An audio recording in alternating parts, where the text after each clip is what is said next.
berasal dari berbagai rangkaian sejarah yang puncaknya terjadi di pertengahan abad ke-19. Namun sebelum itu, saya akan menjelaskan tentang apa saja sebutan orang luar untuk kepulauan Indonesia ini sebelum kedatangan Belanda. Orang-orang di masa lalu menyebut kepulauan di antara Indochina dan Australia ini dengan banyak nama. Tapi kronik-kronik bangsa Tionghoa menyebut kawasan ini sebagai Nanhai atau Kepulauan Laut Selatan. Lalu berbagai catatan kuno yang berasal dari bangsa India diketahui bahwa mereka menamai kepulauan ini Dwipantara atau Kepulauan Tanah Seberang. Nama ini berasal dari bahasa Sanskerta Dwipa yang berarti pulau dan Antara yang berarti luar atau seberang. Seperti dikutip dari kisah Ramayana karya Pujangga Walmiki yang menceritakan kalau pencarian terhadap Sinta, istri Rama yang diculik Rahwana, sampai ke Swarna Dwipa atau Pulau Emas yang terletak di Kepulauan Dwipantara, dan diperkirakan bahwa Swarna Dwipa adalah Pulau Sumatera sekarang ini.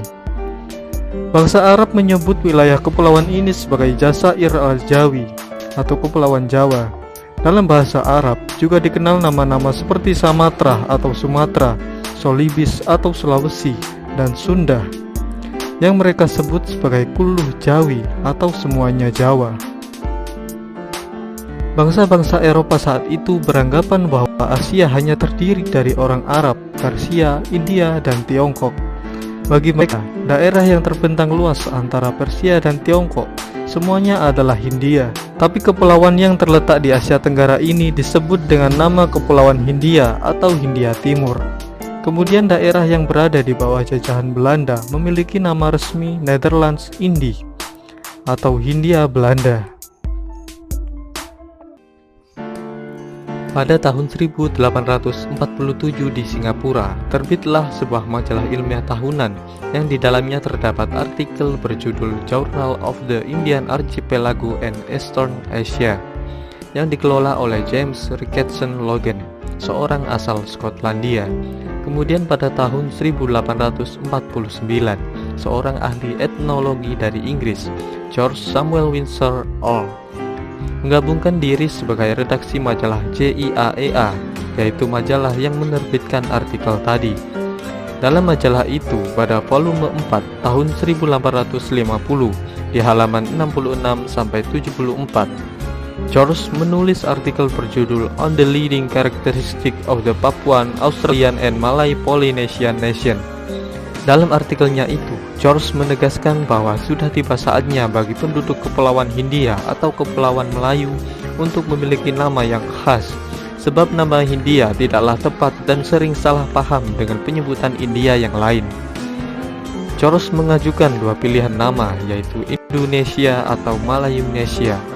Kemudian dalam majalah yang sama, di halaman 252-347, James Ricketson Logan menulis artikel yang berjudul The Ethnology of the Indian Archipelago. Pada awal tulisannya, Logan pun menyatakan pendapat yang sama dengan George. Tapi Logan kemudian mengambil nama Indonesia yang disebut oleh George, dan huruf U diganti dengan huruf O agar ucapannya lebih baik.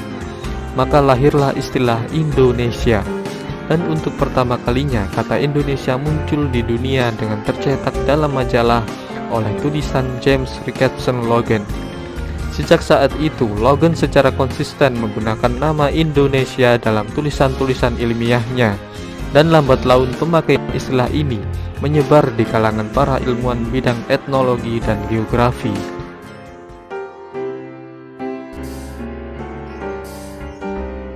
Pada tahun 1884, guru besar etnologi di Universitas Berlin yang bernama Adolf Bastian menerbitkan buku berjudul Indonesian Oder die Insel des Malaysian Archipel.